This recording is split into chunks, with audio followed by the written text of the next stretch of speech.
Good evening, sir. I am Vivek and I am here to take on the topic static and dynamic websites in World Wide Web and the web programming in client side and server side. So, first of all, we have to discuss about web pages. The web page is a document available on the World Wide Web, and the web pages are stored in web server and can be viewed by using a web browser.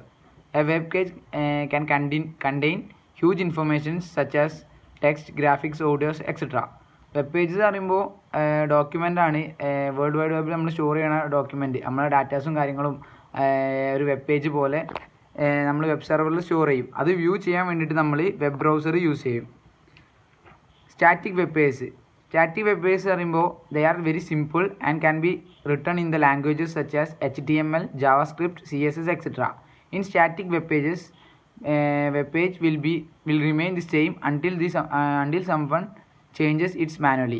ഒരു static web പേജിൽ ആ ഡെവലപ്പറോ അല്ലെങ്കിൽ ആ web page ഉണ്ടാക്കിയ ആൾക്ക് മാത്രമേ അത് changes വരുത്താൻ പറ്റുള്ളൂ. അങ്ങനത്തേനാണ് സ്റ്റാറ്റിക് വെബ് പേജ് വരിക. For static web pages, when a server receives a request for a web page, then the server send the response to the client without doing any additional process, and these web pages are seen through the web browser.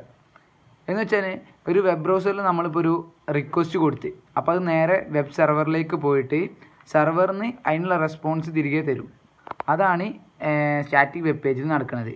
പിന്നെ അടുത്തത് പറഞ്ഞാൽ dynamic web page.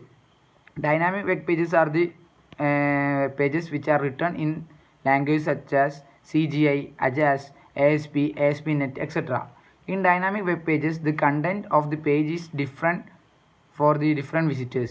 ഇപ്പോൾ dynamic web page പറയുമ്പോൾ അതിലുള്ള കണ്ടൻറ്റുകളൊക്കെ വ്യത്യസ്തമാവും. എന്ന് വെച്ചാൽ ഓരോ യൂസേഴ്സിനും വേറെ വേറെ കണ്ടൻറ്റാണ്. ഇപ്പോൾ എക്സാമ്പിളായിട്ട് ഇപ്പോൾ യൂണിവേഴ്സിറ്റി റിസൾട്ട് നമ്മൾ നോക്കുകയെന്ന് പറയുമ്പോൾ അതിലിപ്പോൾ ഇൻ്റെ രജിസ്റ്റർ നമ്പർ ഞാൻ അടിച്ചു കഴിഞ്ഞ് കഴിഞ്ഞാൽ എനിക്ക് ഇൻ്റെ റിസൾട്ട് കിട്ടുക. അതേപോലെ ഇപ്പോൾ വേറൊരാൾ അടിക്കുമ്പോൾ അയാളുടെ റിസൾട്ട്. അപ്പോൾ പേജസ് ഡിഫറെൻ്റ് ആവും, പേജസിലെ കണ്ടൻറ്റ്സ് ഡിഫറൻസ് ആവും. It takes more time to load than static web page. Dynamic സ്റ്റാറ്റിക്കിനെക്കാട്ടും കുറേ ടൈം എടുത്തിട്ടാണ് ലോഡ് ആവുക. Dynamic web pages are used where the information is changed frequently. For example, stock prices, weather information, etc. അതേപോലെ റിസൾട്ടും കാര്യങ്ങളും. Dynamic web പേജിൽ പറയുമ്പോൾ web ബ്രൗസറിന് നമ്മളൊരു റിക്വസ്റ്റ് കൊടുത്തു കഴിഞ്ഞാൽ അത് വെബ് സെർവറിൽ പോവും. അവിടുന്ന് ആ ആപ്ലിക്കേഷൻ പ്രോഗ്രാമിനെ കോൾ ചെയ്യും. അങ്ങനെ കോൾ ചെയ്തിട്ട് കിട്ടുന്ന ആ ഔട്ട്പുട്ട്, എക്സിക്യൂട്ട് ചെയ്ത് വരുന്ന ആ ഔട്ട്പുട്ട് തിരിച്ച് വെബ് സെർവറിലേക്ക് റെസ്പോൺസ് പോലെ വെബ് സെർവറിലെത്തും. സെർവറിൽ നിന്ന് അത് ബ്രൗസറിൽ നമുക്ക് കാണാനുള്ള രീതിയിൽ. ഇനി അടുത്തത് പറയാൻ പോകുന്നത് പറഞ്ഞാൽ ക്ലയൻറ്റ് സൈഡ് സ്ക്രിപ്റ്റിംഗ് ആണ്. Web browsers execute client side scripting. Web browser ചെയ്യുന്നത് പറഞ്ഞാൽ ക്ലയൻറ്റ് സൈഡ് സ്ക്രിപ്റ്റിംഗ് ആണ്. It uses when browser has all the code, the source code can be used to transfer from web server to users computer over internet and run directly on the browsers. It is used for validation and functionating for the user events.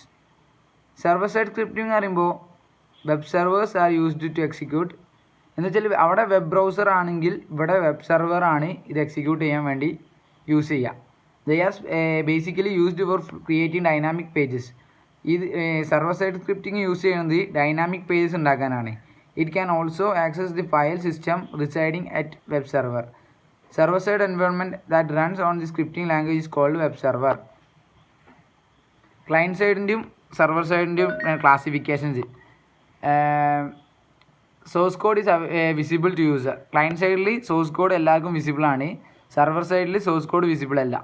അതേപോലെ client സൈഡിൽ it is usually depend upon browser and version. Client സൈഡിൽ നമ്മൾ use ചെയ്യുന്ന ബ്രൗസറിനും അതിൻ്റെ വേർഷനും ഡിപ്പെൻഡ് ചെയ്യുന്നുണ്ട്.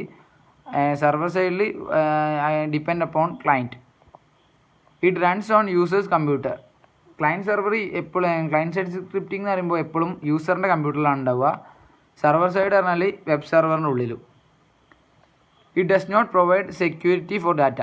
ക്ലയൻറ്റ് സെർവറിൽ സെക്യൂരിറ്റി ഇല്ല. അതേപോലെ സെർവർ സൈഡിൽ it provide more security for the data. HTML, CSS, JavaScript ഇതൊക്കെയാണ് യൂസ് ചെയ്യണത് ക്ലയൻറ്റ് സൈഡിൽ. സെർവർ സൈഡിലാവുമ്പോൾ PHP, Python, Java, Ruby, etc. Thank U.